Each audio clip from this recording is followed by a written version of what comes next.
Hello friends, எல்லோரும் எப்படி இருக்கீங்க? நல்லா இருக்கீங்களா? இன்றைக்கி வீடியோவில் பார்த்தீங்கன்னா அருமையான சேப்பங்கிழங்கு காரக்குழம்பு நம்ம பார்க்க போகிறோம்.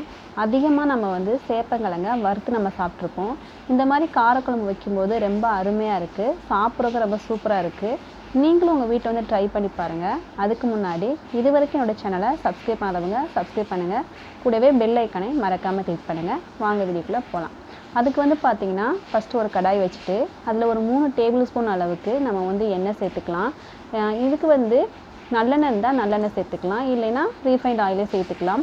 அடுத்து 1 ஸ்பூன் அளவுக்கு வெந்தயம் சேர்த்துக்கிறேங்க. வெந்தயம் நல்லா பொரிஞ்சதுக்கப்புறமா 10 பல் பூண்டு நான் உரித்து வச்சுருக்கேன், முழுசாக நம்ம சேர்த்துக்கலாம். அது நல்லா ஓரளவுக்கு வதங்கினதுக்கப்புறமா வெங்காயம் பார்த்தீங்கன்னா ஒரு 20 வெங்காயம் இருக்குது. அதை ரொம்பவும் மெல்லிசாகவும் கட் பண்ணலை, ரொம்பவும் பெருசாகவும் கட் பண்ணாமல் 4ஆக கட் பண்ணி நான் எடுத்திருக்கேன்.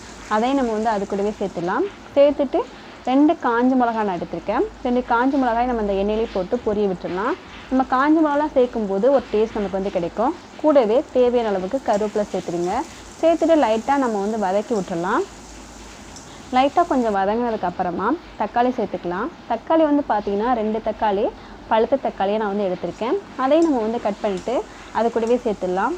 தக்காளி வெங்காயம் ரெண்டுமே நல்லா வதங்கட்டும். வதங்குறதுக்கு கொஞ்சம் லைட்டாக ஒரு மூடி போட்டு மூடி வச்சுருங்க.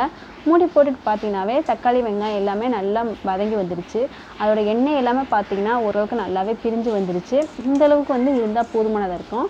நமக்கு அந்த குழம்பு நல்லா திக்காகவும் கிடைக்கும், சாப்பிட்றதுக்கு நமக்கு நல்ல ஒரு அருமையாக இருக்கும்.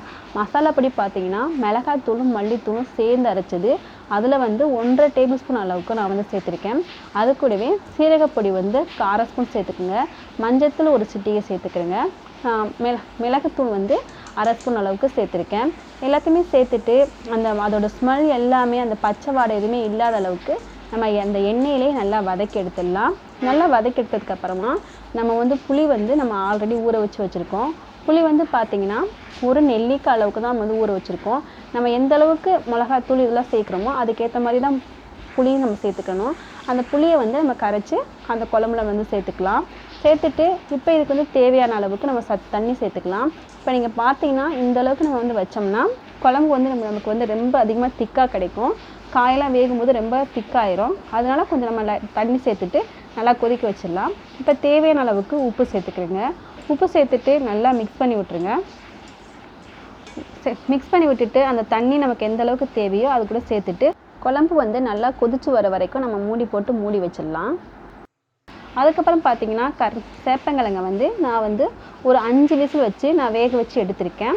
வேக வச்சு எடுத்துக்கிழங்க நம்ம கட் பண்ணி எடுத்துக்கலாம். நமக்கு ரொம்பவும் பெருசாகவும் நம்ம கட் பண்ணக்கூடாது, ரொம்பவும் சின்னதாகவும் கட் பண்ணிடாதீங்க. கிழங்கு கொஞ்சம் குழஞ்சிருந்துச்சுன்னா கொஞ்சம் பெருசாக கட் பண்ணிக்கிறங்க. இல்லை சின்னதாக நம்ம கட் பண்ணி போட்டோம்னா குழம்புல கரைஞ்சி ஓடிடும். அதனால நமக்கு அதுக்கேற்ற மாதிரி நம்ம கட் பண்ணி எடுத்துக்கலாம். இதை பார்த்தீங்கன்னா இப்போ நம்ம ரெடி பண்ணி வச்சுக்கோம் பார்த்தீங்களா, குழம்பு நல்லாவே கொதிச்சு அந்த எண்ணெய் எல்லாமே ஓரளவுக்கு நல்லா பிரிஞ்சு வந்துடுச்சு. அது மேலே ஃபுல்லாகவே எண்ணெய் பிரிஞ்சு வர அளவுக்கு இருக்குது பார்த்தீங்களா. இந்த டைமில் நம்ம கிழங்கு சேர்த்துக்கலாம். ஏன்னா கிழங்கு எல்லாமே வெந்துருச்சு, அதனால லாஸ்ட்டு சேர்த்தா போதுமானதாக இருக்கும்.